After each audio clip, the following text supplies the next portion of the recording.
After I go and say, I don't got time for the hate. I need more time in my day. I put the ice in my bay, yeah. You riding on me. I get my drip overseas, ayy. Niggas are hating on me, yeah. How y'all doing, ladies and gentlemen? Peace and blessings up on all my Akis and all my sisters out there. Welcome to Split Decision. I'm your host, Aki. To my left is no other than Professor Nims, the pundit with the PhD in pugilism. Talk to him nice. Don't talk to him twice. Now, his name is a professor for a reason, because he's a real lifetime professor. Now, Aki stand for my brother in Arabic. For the people that don't know, is a New York, saying. You're supposed to say it Aki, but because that letter is not in English, it's pronounced as Aki in English. And obviously, in New York, you know what I'm saying, they say Aki, so put y'all in game. That's another way of saying Migo. Lomachenko. So, Lomachenko, I'm sorry. Lomachenko. No Moschenko. Lomachenko, because he want no smoke with Pacquiao or Devin Haney. So, Lomachenko, he came out, and he had an interview last night on ESPN, and they listed his record as 14-0 and 10 knockouts as an undefeated fighter, trying to fool the public. And that's crazy, because as a fan, when you're watching it, so like we all know Lomachenko is not pound for pound number one. New media got Terrence Crawford as pound for pound number one, as all media should have Terrence Crawford as pound for pound number one. Lomachenko is on the pound for pound number one just because he's on the hope list. That being said, so when a fan is tuning in to ESPN, and he a casual fan, don't know much about the sport, that's why you should subscribe to Aki TV, because you get informed about the sport if you subscribe to me. That being said, they watching ESPN, and they see Lomachenko as this fighter with he undefeated. He pound for pound number one. So they're like, man, that's impressive. So I'm gonna check him out. And then when they go check his record out, or they go see him on TV, he has a loss. And then they find out he's really not pound for pound number one. It's Terrence Crawford. So they found out they didn't just get lied to, but they got lied to by a network like ESPN. Like, I was so shocked by that. Now, people going to try to say, oh, it was probably a mistake. Man, listen, bro. They know what they're doing. They're trying to fool the public, because they did the same thing with Teddy Atlas when he had his pound-for-pound list talking to Ward and Terrence Crawford. They had Errol Spence as a Cuban. They had a Cuban flag next to him. and Errol Spence at the time, he my man, but he wasn't on the pound-for-pound, especially not on the top five, right? I don't even know if he fought a Kell Brook at the time or not. So Teddy Atlas had Errol Spence number 5, but I think they meant to put Rigondeaux, because Rigondeaux haven't fought Lomachenko, and he was actually about to fight Lomachenko. And so what the ESPN did, they put Rigondeaux back on the pound-for-pound list, so when Lomachenko beats him, it could be a good look, right? Because he was like not having fights because fighters was ducking him. So they put Errol Spence instead of Rigondeaux, because they dislike Rigondeaux. That being said, we all know what ESPN doing, so we calling them out for the BS. So just like they overhyped Gennady Golovkin, they obviously had to say they were incorrected. Max Kellerman and Jim Lampley, out of their own mouth, said that his career is a failure. They, out of their own mouth, said his legacy has to be reviewed. And those the same people that put Gennady Golovkin on the list of the best fighters of the past 25 years. You know what I mean? So, are they going to do the same thing for Lomachenko? We've been preaching that 5 years ago, so they over here just catching up. Meanwhile, we've been telling y'all Lomachenko's overhyped. Don't get me wrong. He's better than Gennady Golovkin. Don't get me wrong. I believe he's probably even 5 times better than Gennady Golovkin. But he's as overhyped as Gennady Golovkin, because the media trying to say he's as great as Roy Jones. When he went to the UK, everybody talking about his talent is as great as Roy Jones. We haven't seen a fighter like him since Muhammad Ali, and we all know Terrence Crawford still here today, pound for pound number one. And even Bob Arum said that Terrence Crawford is a better talent. However, Lomachenko is more promotable, and they've been promoting the shit out of Lomachenko, and he still can't even sell in the state. And when he went to the UK, he fought a ranked number 5, Luke Campbell, and that dude almost had him hurt a couple times in the fight, and he was ranked number 5 in the division. You talking about this guy is so great and all that, and Lomachenko after the fight coming out saying, oh, that was my toughest fight to this day. That being said, We all know what they doing. They out here playing the game of He said that was overhyping fighter. His toughest fight should have been his loss. This is that's what I'm saying. He lost to Salido. This is an accident ready to happen. Lomachenko could only go 80 miles per hour while he's racing. However, ESPN wants him to go 150 miles per hour. So he gonna lose control and crash. That being said, when he crashed, what they gonna do? Hop off the waves like they did with Gennady Golovkin? The only way Lomachenko could live up to the expectations is by taking supplements. And that's why fighters end up taking supplements and steroids, because they trying to live up to this hype that the old media put on them. So they trying to live up to the Max Kellerman of the world, the Jim Lampley of the world. They've been overhyping them so much, and they can't live up to them expectations by their own talent. So they have to take certain supplements in order to live up to that. And that's why fighters end up taking steroids. And it's because of old media. So like I said, new media, we all about, we not here to create confusion. We over here trying to restore order and maintaining it. So giving credit to the fighters that deserve the credit, and the fighters that get way more credit than they deserve, like a Lomachenko, we expose it. Because at the end of the day, fighters put their life on the line. Patrick Day just died because he a fighter. So you gotta give fighters the credit they deserve, because they put on their life on the line for this. So that's what new media here for. That's what I keep here for. We out here trying to support our brothers. That being said, what you think about the whole situation with ESPN putting Lomachenko as an undefeated fighter instead of his real record with a fat-ass loss to Salido when he schooled him and took him to the Mexican school, a whole university that he didn't know about. You know how I just schooled you earlier, took you to the IQ University? That's what Salido did to him, and the man couldn't graduate, and he didn't want to revisit that same school. What you got to say to that? Good. So I'll say that it's not a mishap by ESPN. Why they would do that, I'm not sure. In that sense, they're obviously behind the whole Lomachenko machine.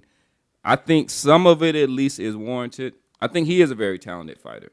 Pound for pound, I would put him. I always have a 1A and 1B, which is kind of a slick way of not trying to decide one. But him and Terrence Crawford are up there. Ain't no such thing as 1A, 1B, man. It's not. But I mean, if somebody put him up there, I could understand their arguments in there. I think that he's beat a lot of really good fighters that I thought when he fought Nicholas Walters that he was going to have a lot of trouble. He didn't seem to have any trouble. Because Walters was moving up in weight, and he came off like a year layoff. And let's not forget, Lomachenko is the same fighter that got schooled by Salido. That was a loss. It was a bad loss. It was. But listen, this was his second fight. Well, he could have rematched him, but he didn't want to rematch him because he said Salido wanted more money. Yeah, he deserved more money because he beat your ass. He took you to a whole university that you don't know about. So you got to pay for that education. You got to pay for that education. You got to pay to go to that school again and graduate. He got school. Part of that schooling was he took several low blows. Man. And Salido came in and did not even and missed weight. Yeah. And then he also missed weight. But those are old school things that I like Salido as a fighter, but Salido is somebody up, and he still beat his ass. Well, yeah, but I was gonna say that he's somebody who pushes the envelope when it comes to dirty tactics. Man, listen, nobody had a problem when Hopkins did it. Nobody had a problem when Hopkins. There was a lot of people that had a problem with Hopkins did it, but people just look at Hopkins as boxing professor of boxing. You get away with what you could do. Listen. Floyd Mayweather found a way to win against Maidana when Maidana was hitting him in front of the referee. So what I'm saying is this: Salido beat Lomachenko so bad when even in the first 2 rounds, people go back and watch that fight. The first 2 rounds, Salido was schooling Lomachenko, boxing him in the outside by confusing him and throwing some looping shit. And when Lomachenko does his favorite pivot move when he leans to the right, Salido will switch positions from orthodox to southpaw and throw a wild left hook. So Lomachenko couldn't do his favorite pivot move. So basically, Salido negated Lomachenko's favorite move. That's why he won the fight. So give Salido the credit he deserved. He took him to the Mexican school. He gets all I'm the credit. saying Lomachenko haven't fought a Mexican-style fighter like him to this day. So we don't even know if he really could still be that style. He fights fighters that's more technical. That's what he does good against. But at the end of the day, we all know what time it is. They fed him a Salido. He got lost to. You know, he had a good fight with Gary Russell. That was his best win to this day. Rigan Diaz, man, he made him move up 2 weight divisions after 3 years of inactivity. Walters and Martinez, bro. Look, Gamboa, a washed up version of Gamboa today knocked him out more impressively than freaking Lomachenko did. He also stopped Jorge Linares. And he beat Linares dropped him, and it was a close fight. So what I'm saying, he's a good fighter. Don't get me wrong, but he's not pound for pound number one. That's Terrence Crawford because he's more dominant. Now we had a disagreement on that. We already talked about it, and I'm posting the link below. We had it, and I think I won the debate hands down. You know, it's I would a like split to know. decision, I would like to know unanimous decision for me. Who out there who you think is number one pound for pound? Like I said, I proved it with facts when we had our argument. No, fact. So, It's not. It's still a subjective thing when you talk about pound for pound. I think fighters, unless they go and fight each other, it's still it's still a subjective thing. Well, we know Lomachenko turned down that smoke, so we already know he didn't want that smoke. Yeah, he was smart to do that. So on to the next topic. Tyson Fury got caught and he got busted by a sparring partner. You know, stay tuned, grab y'all popcorn and all that.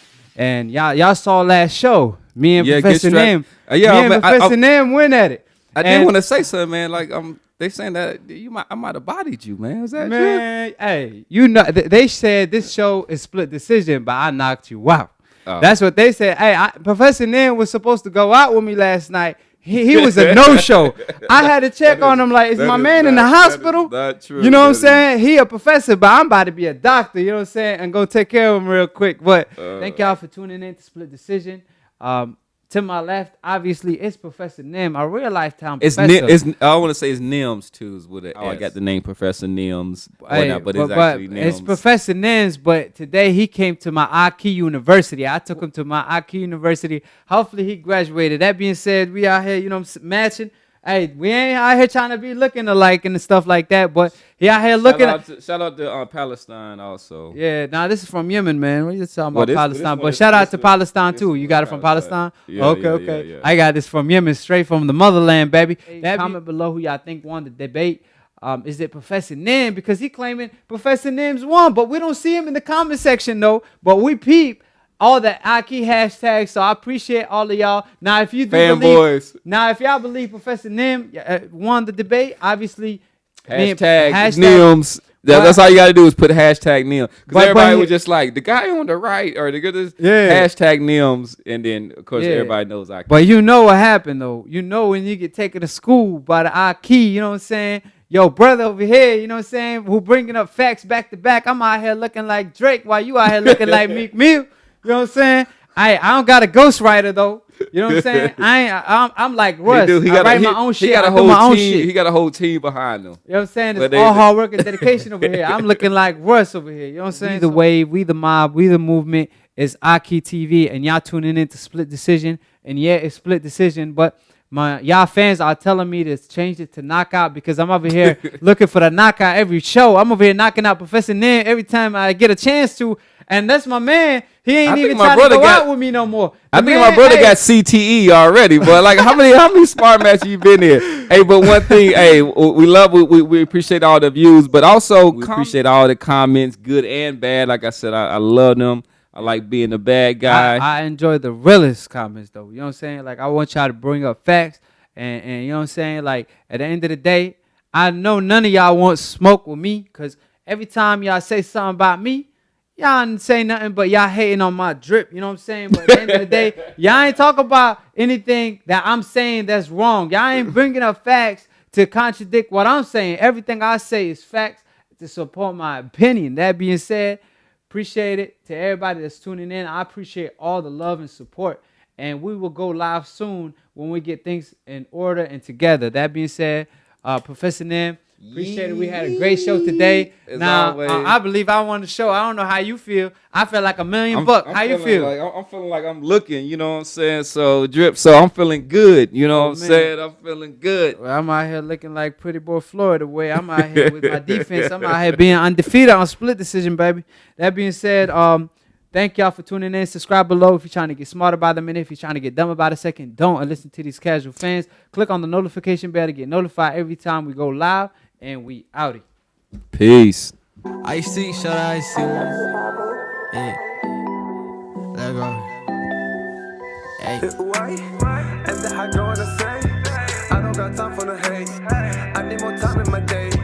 I put an ice in my bay, yeah. You riding on me, I get my drip overseas, ay.